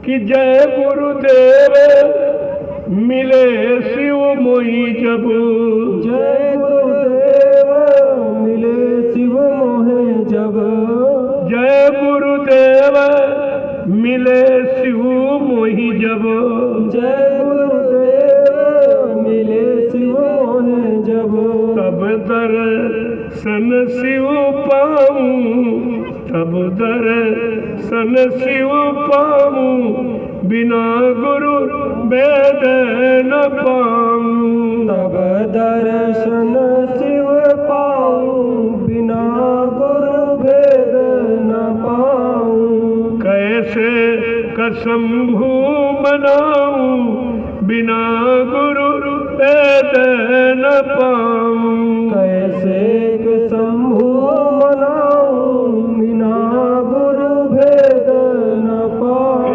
ब्रह्म में ढूंढो पुराणन में ढूंढो ढूंढ फिरो चौगुनी रिचायन लेकिन कहीं नहीं। कहा जब जय गुरुदेव सतगुरु आए जब उन्होंने शंकर ब्रह्मा विष्णु का भेद बताया, ये कहाँ रहते हैं, इनका मंडल मुकाम कहाँ, जबकि नाम की साधना से जीवात्मा जगेगी तब जीवात्मा जाएगी ब्रह्मलोक में ब्रह्मा जी का दर्शन करेगी, विष्णु लोक में विष्णु भगवान का दर्शन करेगी, शिव लोक में भगवान शिव का दर्शन करेगी, साकेत लोक में भगवान राम का दर्शन करेगी, गोलोक में भगवान कृष्ण का दर्शन करेगी और देवलोक में देवी देवता का दर्शन करेगी। वो अपने अपने लोक में बैठे और प्रेमी हो ये तो मृत्यु लोग, यहाँ तो कुछ नहीं, यहाँ कुछ ये मृत्यु लोग है। तुम ये भी नहीं समझ पाए कि सबके लोक मंडल मुकाम अलग अलग है। अरे किसी से मिलना है, जब उसके आवास निवास घर पर जाओगे तभी तो वो मिलेगा आपको। तो जब शंकर पे मिलना चाहते हो, विष्णु से मिलना चाहते हो, ब्रह्मा से मिलना, राम कृष्ण से मिलना, देवी देवताओं से मिलना, तो उनके लोक में आपको जाना पड़ेगा। शरीर तो आपका जाएगा नहीं, ये तो यहीं जला दिया, ये जरी बरी नहीं जाएगा। चाहे जितना इसको सजाओ और खिलाओ पिलाओ, लेकिन ये नहीं जाएगा, ये तुम्हारे साथ जाने वाला नहीं है। सिर्फ जीवात्मा जिसके लिए आपने आज तक कुछ नहीं किया वो निकल के जाएगी। शरीर ये मृतलोक का है तो मृतलोक में यानी खत्म कर दिया जाएगा और जीवात्मा सत्यलोक की है, जीवात्मा सत्यलोक जाएगी और सत्यलोक जाने में ये बीच में सारे लोग मिलते हैं। इस मृतलोक के ऊपर देवलोक है, वहाँ देवी देवता बैठे, यहाँ कोई नहीं, यहाँ कोई नहीं, वहाँ आज भी बैठे 33 करोड़ देवी देवता, 9 करोड़ दुर्गा, 10 करोड़ शंभु आज भी बैठे। वो मर थोड़ी गए, लेकिन वो अपने मंडल में आने, वो अपने लोक में है, स्वर्ग लोक। देवलोक, ये मृत्यु लोग यहाँ कोई नहीं। यहाँ जब जरूरत पड़ती संत महापुरुषों को, वो आवाहन करते, वो उनको बुलाते, उनसे काम कराते, उनकी पूजा कराते, उनका इतिहास बनाते, फिर उनको उनके घर भेज देते। लेकिन यहाँ और ये बेड़ आज तक आपको किसी ने नहीं मिला। 100 रुपये इसी में और फंसाए रखा, मिला भी नहीं और फंसाए रखा। अरे तुम तो पूछना चाहिए कि भाई दान दक्षिणा लेते हो तो ये वादा करते हो कि मिलाओगे, मिलाने का वादा है आपका। अरे जब फीस देते तो पढ़ते हो तो, और यहाँ फीस देते रहे, पढ़े पढ़े कुछ नहीं, और समझे में आपको नहीं आई, और आज भी समझ में नहीं आई, अब भी नहीं। ये तिथि आज मनाई गई, लेकिन शिव जी को मनाना कोई नहीं जानता। वो कैसे मानेंगे? उनको नाराज करते, अपना सेब संतरा खाएंगे, उनको धतूरा चढ़ाएंगे, ले तुम जहर खाओ मर जाओ। ये सेवा देखिए, ये भक्ति है क्या? कहा धतूरा खाओ मर जाओ, पागल हो जाओ। मतलब ऐसे ऐसे भोजन उनको कराते हैं और करते अपना, और नाम उनका लगाते, बदनाम उनको करते। तो क्या ऐसे कभी शिव जी के दरबार में पहुंच पाएंगे? अपमान करने वाला क्या कभी दर्शन पा सकता? ये तो विचार आपको करना चाहिए। कुछ घास फूस उनको खिलाएगा, मालपुआ अपना चलेगा। पहले भक्तों की भक्ति देखिए आप, शिव भक्ति ये करते, ये सब भक्ति यही करते, क्योंकि जड़ भक्ति है। अगर चेतन भक्ति होती, जो चेतन दिव्य, उनको खिलाते पिलाते। कहा जब मुर्दा है चाव को डाल दो, क्या कौन खाएगा? ये समझकर ये मुर्दा है, चाहे कुछ उस पर फेंक दो, ये प्रयोग नहीं करेगा। तो सस्ता सस्ता सामान फेंको, क्यों महंगा देगा? तो ये बेल पत्र फेंक दिया, धतूरा तोड़ के फेंक दिया, मतलब यानी यही सब, और कोई चीज नहीं। और भांग चर सफीम का लब उनको चढ़ाया और खा पी अपना गए। वो कहाँ है, कहाँ जो वो है, कहाँ जो क्या वो ये सेवन करेंगे? ये खाद्य पदार्थ, ये बुद्धि नाश नशा, ये सेवन करेंगे। बुद्धि नाश नशा सेवन करने से बुद्धि पागल हो जाती, क्या वो बुद्धि कभी यानी परमात्मा को प्राप्त कर सकती? इतनी मतलब यानी तुमको अंधकार में रखा गया, भ्रमित करके, और आज भी उसी में सब कोई अच्छी सच्ची बात सुनता ही नहीं। जैसे भगवान ने इनको काने नहीं दी, इनकी समझ में कुछ नहीं आता। तो बताइए इन लोगों पर आप क्या विश्वास करते? या इनका विश्वास कोई लाभकारी है? संत महापुरुष पूछते हैं कि भाई तुमने चंदा दिया, नोट दिया, वोट दिया, महंगाई भर रहे हो, टैक्स भर रहे हो, जीएसटी भर रहे हो, क्या तुम्हारी मुसीबत आपत्ति में ये लोग तुमसे पूछने आए? तुम्हारे कष्ट मुसीबत को, दुख को दूर करने के लिए आया कोई? आज तक तुम्हारे गांव में कोई नहीं आया। फिर तुमने ये सब किसके लिए दिया? क्योंकि देकर तुम मांग भी नहीं सकते, वापिस नहीं आपको मिलेगा कुछ। उसके बदले जो देने का वादा किया वो भी नहीं मिलेगा। न सुख न शांति, न रक्षा न सुरक्षा, कुछ नहीं, न रोजी न रोटी, कुछ भी तो नहीं मिलेगा। और तुम प्रजातंत्र में कुछ कह भी नहीं सकते। क्या इसको प्रजातंत्र मानेंगे आप? प्रजातंत्र मतलब प्रजा ही राजा, प्रजा राजा और रो रही है, कोई सुनने वाला नहीं, कोई आपत्ति मुसीबत दूर करने वाला नहीं, कोई रक्षा सुरक्षा संरक्षा हिफाजत करने वाला नहीं कोई। ये कैसी विडंबना आपकी है कि आप देते हो, देकर कुछ कह भी नहीं पा रहे हो। जिसके लिए देते हो वो काम भी नहीं हो रहा, तो फिर देने का मतलब क्या हुआ? और समझ भी नहीं पा रहे हो, रोक देने के लिए तैयार घूम रहे हो। अब ये तुम्हारे द्वारा काम हुआ है, इसलिए भोगना तुमको ही पड़ेगा। पहले राजा माँ के पेट से पैदा होता, राजा के बेटे को राजा बना दिया जाता। लेकिन प्रजातंत्र में ऐसा नहीं है। प्रजातंत्र में प्रजा के द्वारा राजा बनता है। जहाँ ऐसे मोर मारते हो, मोर के नीचे राजा पैदा हो जाता। आज तुम्हारे द्वारा राजा बनता है।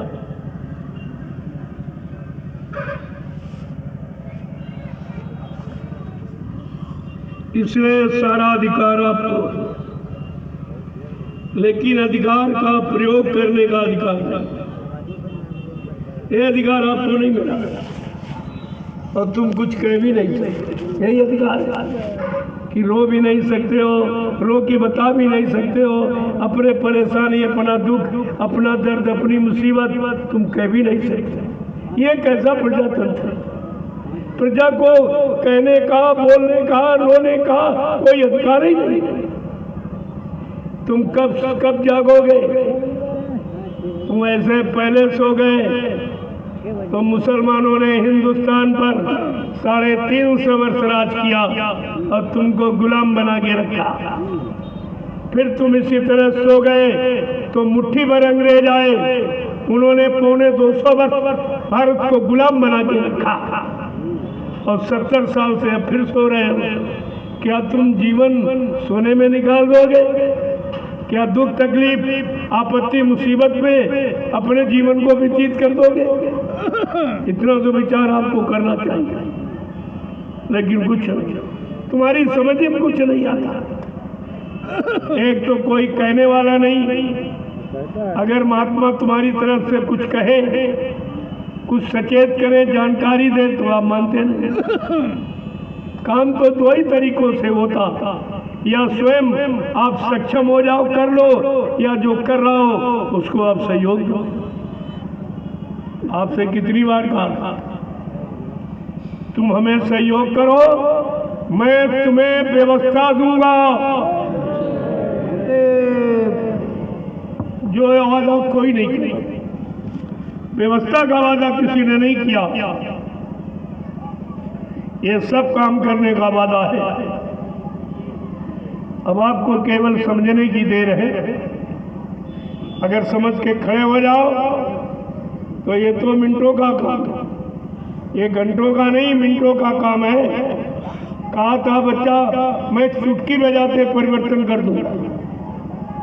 बाबा जी ने कितनी बार कहा आपसे कि मैं चुटकी बजाते परिवर्तन कर दूंगा,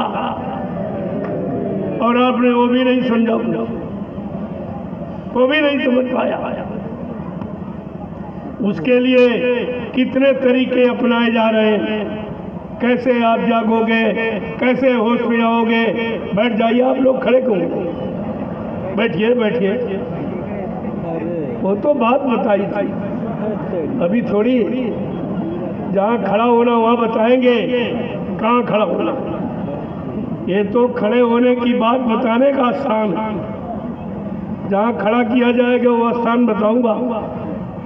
कहाँ आपको खड़ा होना, किस तरह खड़ा होना, किस काम के लिए खड़ा होना। लेकिन अभ्यास मैं रोज कराता हूँ। खड़े हो जाओ, बैठ जाओ, ये रोज आपको सिखाया जाता है कि बैठना, खड़े होना, झुकना, मतलब यानी ये अगर 3 बातें जान जाओ तो फिर परेशानी किसी बात की, सब परेशानी सारी तुम्हारी हल हो जाएगी। इसलिए प्रेमियों, कितनी व्यवस्था खराब हो गई। आज समस्या इस बात की, बाप का बेटे पर से विश्वास खत्म हो गया, बेटे को बाप पर विश्वास खत्म हो गया, भाई को भाई पर विश्वास खत्म हो गया, पति को पत्नी पर, पत्नी को पति पर विश्वास खत्म हो गया, राजा को रैयत और रैयत को राजा पर, और गुरु को शिष्य और शिष्य को गुरु पर। ये ऐसी व्यवस्था बन के आगे खड़ी खड़ी। और बिन विश्वास में कोनो सिद्धि, बिना विश्वास के कोई काम सिद्ध नहीं होता, और विश्वास समाप्त हो गया। अब ये विश्वास कैसे पैदा किया जाए? विश्वास पैदा करना इतना आसान नहीं है। अगर एक बार विश्वास हट गया तो फिर दोबारा नहीं होता। इसलिए कहा भाई ऐसा कोई काम मत करो कि जनता का तुम्हारे पर से विश्वास से हट जाए। लेकिन वो सब हंसी मजाक, संतों के बचनों को हंसी मजाक समझते। हमने कहा जो हंसा वो फंसा, हंसते रहोगे तुम फंस जाओगे। अभी तो कोरोना ही था, कोरोना का बाप आ रहा है, आगे कोरोना का बाप आ रहा है। उससे निपटने की तुम्हारे पास कोई शक्ति नहीं, कोई दवा नहीं, कोई इंतजाम नहीं। तब तुमको संत महात्मा याद आएंगे, उनकी जड़ी बूटी काम आएगी, बाकी ये सब फेल हो जाएगा। आप मानोगे कैसे? जो मनाने आया है मना के माने, उसने बड़े बड़े को मना लिया। हिरण्य कश्यप को, रावण को, कंस को, जरासंध को, जो धनवान बलवान बुद्धिमान, तुम तो न उतरे धनवान हो, न बलवान हो, बुद्धिमान, न चरित्रवान, कुछ नहीं। तुम तो एक धक्के में ही पता नहीं कहाँ के कहाँ चले जाओगे। जो आया है वो काम करके जाएगा। वो तुमसे पूछ के काम नहीं शुरू किया, किसी से पूछ के उसने भूमिका व्यवस्था नहीं बनाई परिवर्तन की, और किसी से पूछ के परिवर्तन की आवाज नहीं लगाई कि कलयुग में कलयुग जाएगा और कलयुग में सतयुग आएगा। किसी से पूछ के नहीं कहा। जो इतना बड़ा काम कर सकता युग परिवर्तन, अरे तुम यहाँ ऋत परिवर्तन नहीं कोई कर सकता, और तुम्हारे अंदर कोई गंदी आदत आ जाए वो भी तुम नहीं छोड़ पाते हो, तो युग परिवर्तन बहुत मुश्किल की बात है। कलयुग भगा दे ऐसा कोई पैदा ही नहीं हुआ था। कलयुग में सबको भगाया और सबको अपने कंट्रोल नियंत्रण में रखा। यही कलयुग जब सतयुग में गया तो बाप बेटे में झगड़ा करा दिया, प्रहलाद हिरण्यकश्यप। यही कलयुग जब त्रेता में गया भाई भाई में झगड़ा करा दिया, रावण विभीषण में। यही कलयुग जब द्वापर में गया तो मामा भांजे कृष्ण और कंस में झगड़ा करा दिया। ये युग ही झगड़ा करने वाला। और आज तो प्रेमी पूरा कलयुग, आज तो उसके राज्य में बैठे हो, तो तुम कर ही क्या सकते हो? उसके विपरीत चल नहीं सकते हो। लेकिन बाबा जी ने उसके विपरीत आवाज लगा दी कि मैं तुझे भगा दूंगा और सतयुग को ला दूंगा। इतना बड़ा काम। पहले बात आपको समझनी चाहिए, जो काम किसी ने नहीं किया न कर पाया, और किसी ने ऐसे चैलेंज भरी आवाज किसी ने नहीं लगाई, तो ये सब बातें समझनी चाहिए आपको। वो धरती पर कौन ऐसा है जो मतलब यानी अनोखी आवाज, विलक्षण आवाज, अद्वितीय, जो कोई कर नहीं पाया और कोई कर नहीं सकता, ऐसी आवाज लगा दी। तो धीरे धीरे कहा था समझ में आ जाएगा, कहा था। लेकिन जो भी मैं मंच पर बैठकर बोल दूंगा वो इधर उधर होने वाला नहीं है। चाहे सूरज पूरब से पश्चिम में निकलने लगे और जमीन आसमान की जगह चली जाए, आसमान उतरकर जमीन की जगह पर आ जाए, लेकिन बच्चा जो मैं मंच पर बैठकर बोल दूंगा वो इधर उधर होने वाला नहीं है। वो तुम्हारे सामने सब करके दिखाया जाएगा।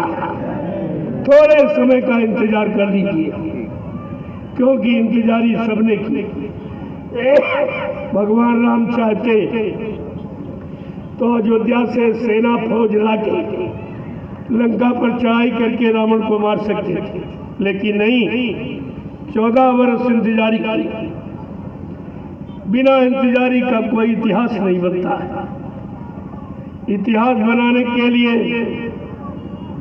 एक नजीर लोगों के सामने खड़ी करने के लिए 14 वर्ष इंतजारी की है। और भगवान राम कृष्ण ने 18 दिन इंतजारी किया। महाभारत का कहते तो पहले दिन विनाश करा सकते, लेकिन 18 दिन किया। और बाबा जी ने क्या कहा, इन लोगों को तो इतना समय लगा, लेकिन बच्चा कलयुग के परिवर्तन में हमको 18 मिनट भी नहीं लगेंगे। 18 मिनट। इतना खराब कलयुग, इतनी गंदगी कलयुग में, काम एकदम सवार सिर पे घूम रहा है, क्रोध सवार है, लोभ मोह अहंकार, ये सब शत्रु तुम्हारे पर हमला कर रहे हैं। ऐसे खराब समय को जो महापुरुष कह रहा कि हमको 18 मिनट भी नहीं लगेंगे, मैं बदल दूंगा। मैं ये सारी गंदगी दूरदर्शी झाड़ू से ये सारी गंदगी देश की का हटा एक किनारे लगा दूंगा। ये कितनी बड़ी बात है, लेकिन लोगों की समझ में नहीं आया। दूरदर्शी तो किसी को समझ नहीं आया, क्योंकि कोई दूरदर्शी है नहीं। दूर तक देखने वाला, दूर तक सोचने वाला, दूर तक विचारने वाला, सबके कष्ट मुसीबत को दूर करने वाला, उसको कहते हैं दूरदर्शी। ऐसा तो कोई नहीं सृष्टि में। वो संत महापुरुष ही दूरदर्शी होते, वही सारी समस्याओं से तुमको दूर करते, सारे कष्ट मुसीबत से दूर करते। उनका संकल्प, उनकी प्रतिज्ञा अटल है। कहा बच्चा परिवर्तन जो लोगों की निगाह है वहां तक इनकी निगाह नहीं पहुंच सकती। परिवर्तन गरीबों से और झोपड़ियों से होगा। अध्यक्ष मंत्रियों से, नेताओं से, कोठियों से, बंगलों से, फ्लैटों से परिवर्तन नहीं। ये भारत का परिवर्तन झोपड़ियों से और गरीबों से होगा। और बाबा जी ने कहा बच्चा जो मैंने टाट की लंगोटी लगवाई है, अगर परिवर्तन में कुछ कमी देखी तो टाट की लंगोटी उतरवा के मैं घास की लंगोटी लगवा दूंगा और परिवर्तन करके दिखा दूंगा। इसमें कोई बनावटी शब्द नहीं। ये जो किया जाएगा उसकी जानकारी आपको दी जाएगी। ना आप ये कहते पहले आपने क्यों नहीं बताया, हम भी तैयारी कर लेते, हम भी शामिल हो जाते, हमको भी युग का इतिहास का पात्र बन जाते, हमको भी लाभ मिल जाता। इसलिए संत महापुरुष बहुत पहले ऐलान करना शुरू कर देते, ताकि कोई ये न कहे कि हमको बताया नहीं। पहले क्यों नहीं बताया, कितने पहले से आवाज लगाई जाए,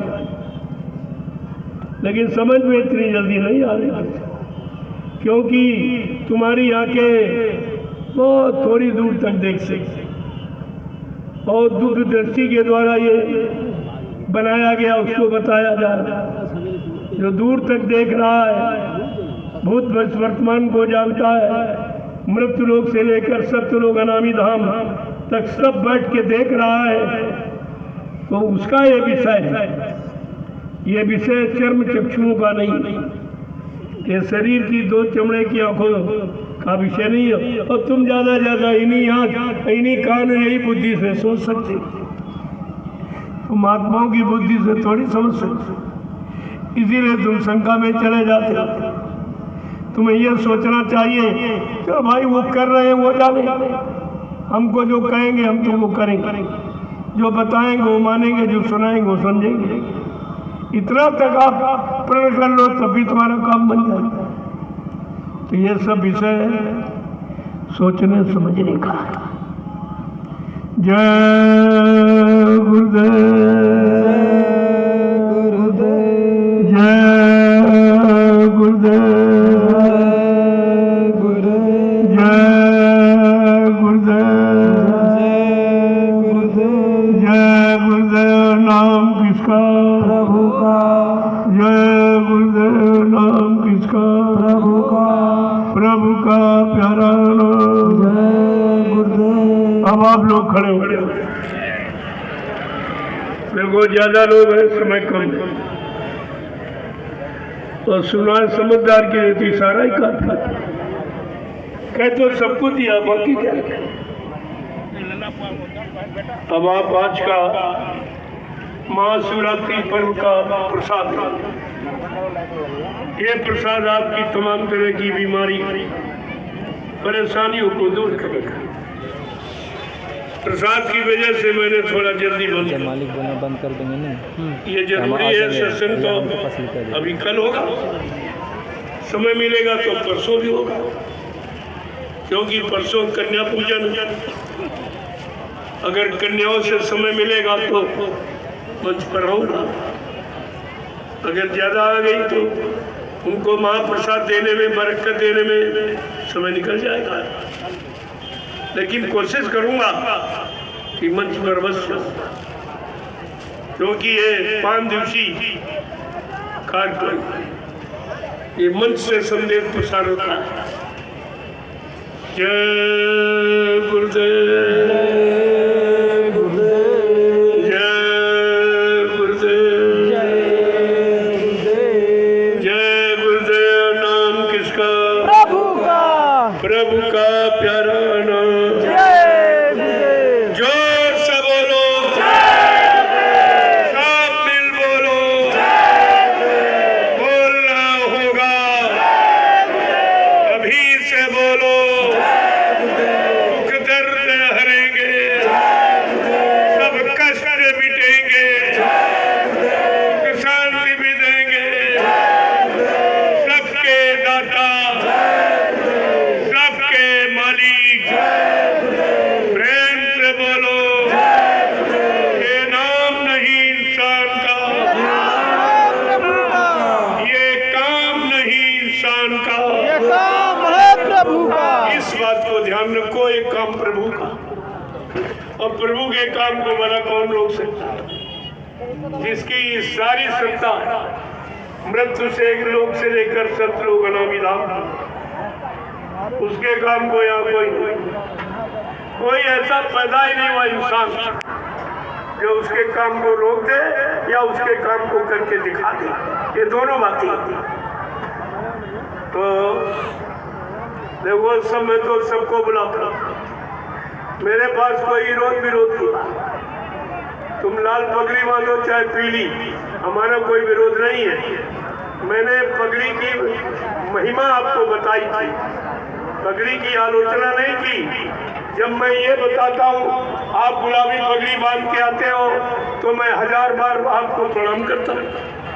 उस पगड़ी को प्रणाम करता हूँ 1000 बार। जो प्रणाम करेगा वो विरोध कैसे करेगा? इसलिए मैं पगड़ी की महिमा बताता हूँ। जो गुरु आदेश पगड़ी को सम्मान के साथ उतार के रखने का, ये बांधने का आदेश सही था। पगड़ी तो पगड़ी रही, इसने कुर्ता पैजामा सिलवा दिया। यानी मतलब बिल्कुल पगड़ी क्यों हिलना? पगड़ी तो सिर का ताज होता है, अगर पगड़ी कोई नीचे गिरा दे तो अपमान माना जाता है। और इसने पगड़ी को बिल्कुल नीचे, कुर्ता पैजामा, नारियों के सारी पेटीकोट में पगड़ी को पहुंचा। इतना बड़ा यानी मतलब गुनाह और पाप, क्या इसे माफी मिल जाएगी? इसने 2 अपराध किए, पगड़ी का पान और गुरु के आदेश का खंडन। ये 2 चीज माफ करने का तो प्रश्न है नहीं। अगर आप गुरु के शिष्य हो तो गुरु का आदेश पगड़ी को सम्मान के साथ उतार के बक्से में रखो। समय आने पर पगड़ी की पूजा कराई जाएगी, पगड़ी का इतिहास बनाया जाएगा। ऐसा थोड़ी है, ये सतयुग का वस्त्र है और कलयुग में इसका अपमान हो जाएगा। इसलिए इसको बाबा जी ने पग से उतार कर रखने का आदेश दिया। तो अगर गुरु का आदेश मानते हो, गुरु के भक्त हो, तो आपको गुरु का आदेश मानना चाहिए। उतार के बक्से में नहीं, आपको बांधो, हमको कोई उससे परहेज नहीं है। लेकिन सत्संग में आओ, सत्संग सुनो। मैं तो कोई विरोध करता नहीं किसी का। तुम लाल बांधो, पीली नीली, हमारा से कोई। लेकिन गुरु का आदेश तो टाट बोरे का, किसी का टाट बोरे का आदेश। अगर गुरु भक्त हो तो टाट बोरा पहनना चाहिए था। अगर नहीं पहने तो सिविल ड्रेस में रहो, भजन करो। लेकिन ये क्या, ये सब क्या लाल पीला, ये संत मत की पोशाकें नहीं पहनी। संत मत का इतिहास उठाइए, संत मत का इतिहास श्वेत वस्त्र, श्वेत वस्त्र। ये लाल पीले वस्त्र का आदेश कभी नहीं, किसी संत ने नहीं दिया। बाबा जी ने तो साधक का वस्त्र टाट बोरा बताया, ये तापस भेद है, ये तपस्वी भेद है। तपस्या करो, संयम करो, भजन करो, उसके लिए ये टाट बोरा पहनाया गया था। लेकिन ये जो ये पहले घूम रहे हो, ये तुमने गुरु के आदेश का खंडन किया है, तुम भी तो गुरु के अपराधी हो गए। गुरु का आदेश नहीं माना और चेले का आदेश मान लिया, पर्दे से पहन लिया। कम से कम सोचना चाहिए, जिसने गुरु के आदेश को खुद नहीं माना, झटके में टाट बोरा उतार के फेंक दिया। अरे उससे पूछो, क्या टाट बोरा पहन के नामदान नहीं सुनाया जा सकता था? क्या कोई जरूरी था? लेकिन उसको तो गुरु बनने की शौक थी, गुरु बनने का बड़ा शौक था। इतनी जल्दी जल्दी और टाट बोरा उतार के फेंक दिया और दाढ़ी बढ़ाई और फट से गुरु का कपड़ा बन गए, गुरु बन के बैठे, गुरु बन के बैठे। ये तुम्हें सोचना चाहिए, नकली ड्रेस पहनने वाला कभी पकड़ा जाएगा और सजा मिलेगी उसको। अगर संत एक गुण न सिद्ध हुए और संत का काम परिवर्तन का अगर परिवर्तन न करके दिखा सके तो सजा पाओगे। मैं उनको भी सचेत कर रहा हूँ, अभी तुम्हारे लिए वक्त है, अभी गुरु की आदेश और शिक्षा में आ जाओ, अभी तुम्हारा बचाव हो जाएगा। अंततः जब तुम्हारा बचाव नहीं होगा तो इन कितने बेचारों को तुमने मतलब कहाँ से लाज कहाँ पर खड़ा कर दिया, इनका क्या होगा? ये भी अपराध तुम्हारे सिर होगा।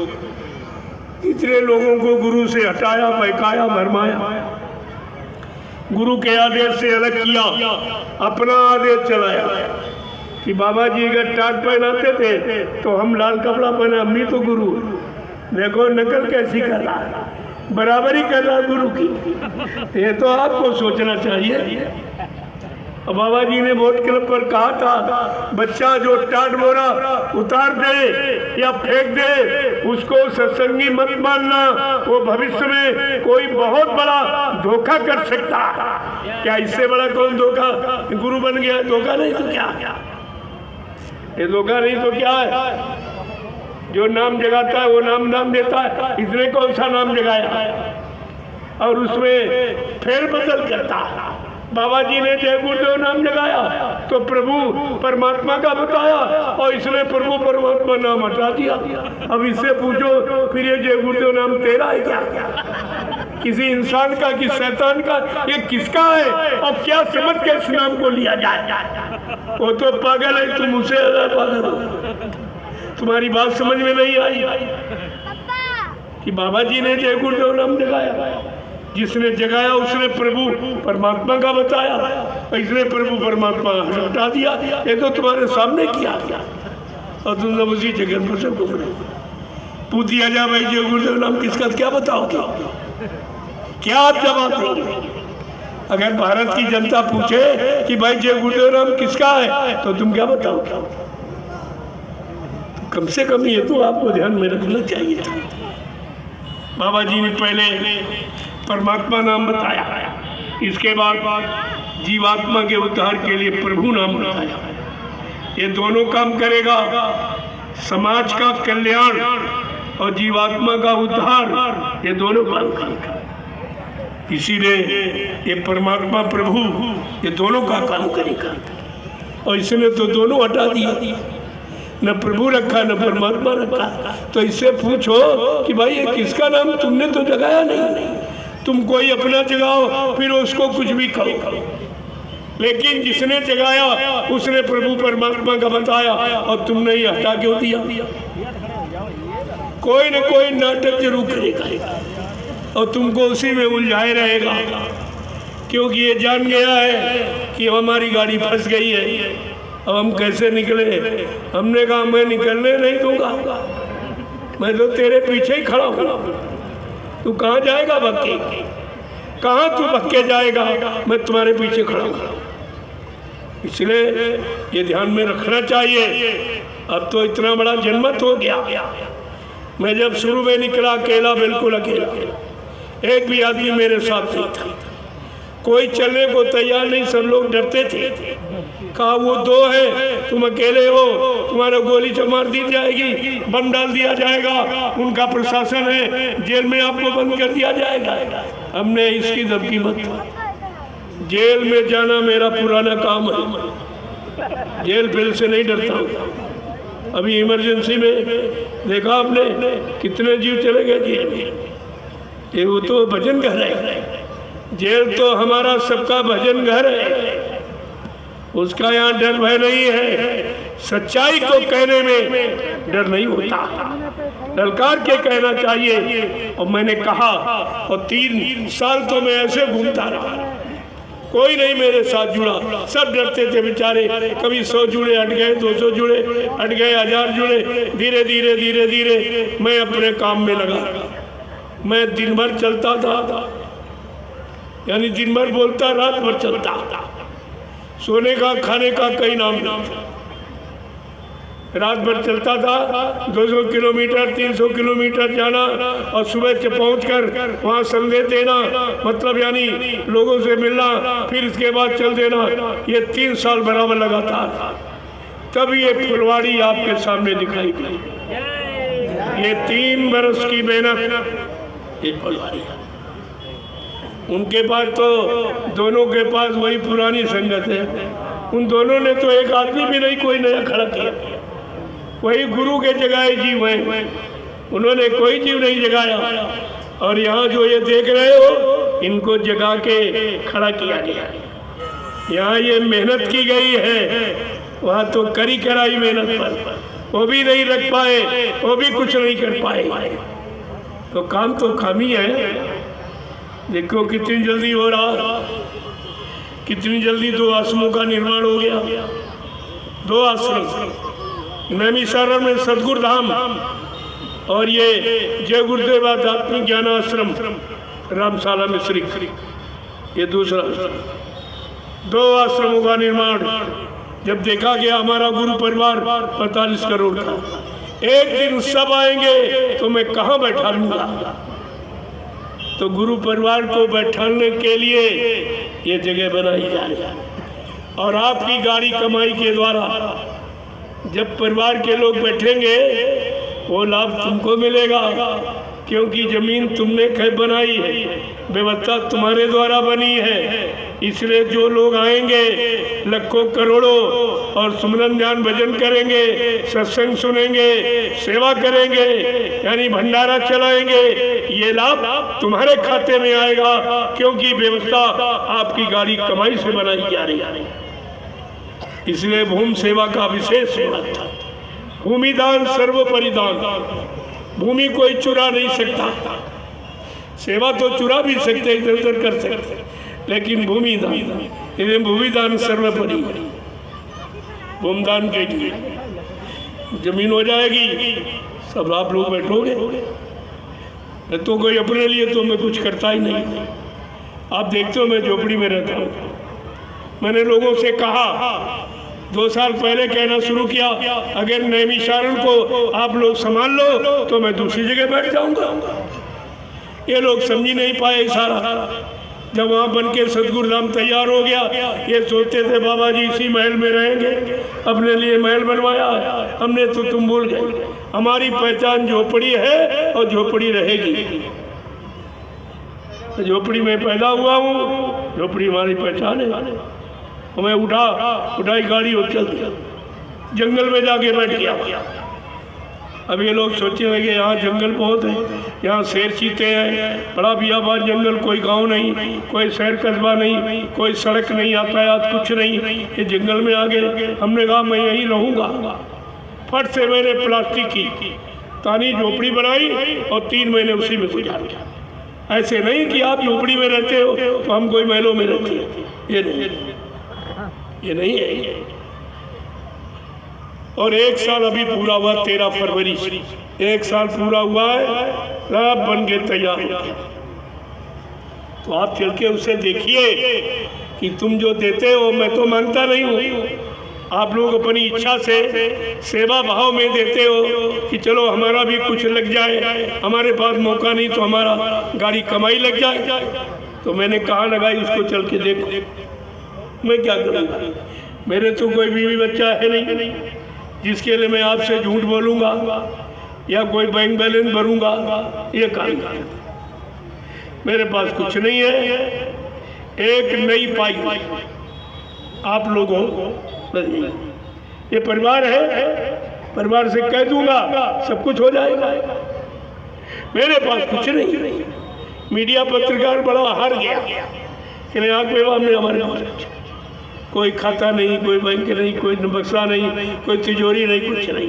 ये कपड़े भी आप लोगों ने दे दिए तो पहन लेता हूँ, ये भी मेरे पास। ये भी आप फल फ्रूट मेवा में खाता नहीं, दूध घी में प्रयोग करता नहीं, केवल एक रोटी कई अनाजों की मिला एक रोटी दोपहर एक शाम, बस इतना भोजन। अब ये 2 रोटी तो हर जगह हर गरीब के घर में मिल जाए तो हम तुम्हारा रुपया पैसा सामान ये लिख के क्या करेंगे? लेकिन आपकी श्रद्धा बहुत